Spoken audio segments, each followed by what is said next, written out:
Strategic thinking means being able to develop a strategy or a plan to achieve a particular vision. Strategic thinking frames every decision by how it contributes to achieving that vision. One common stumbling block to strategic thinking is the status quo.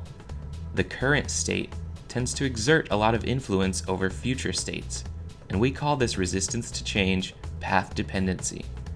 Path dependency means that we must reach the future from the present, so the current state sets a path for the future. Good strategic thinking takes path dependency into account and can even turn it into an asset or an advantage. A popular example of strategic thinking involves the game of chess. A chess player has a vision of winning the game, and it might begin with a strategy of being either offensive or defensive.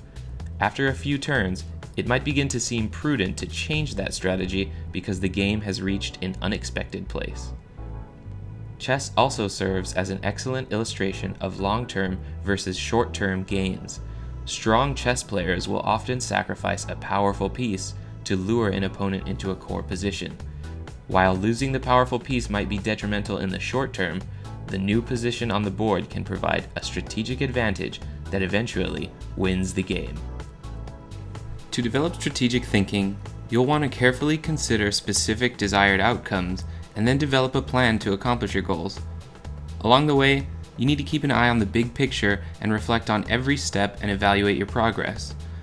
You'll also need to anticipate and build contingency plans for potential unintended consequences of the strategic choices you've made. By doing so, you can design intervention strategies to help you avoid undesirable scenarios and build the necessary knowledge and skills to be able to create meaningful change.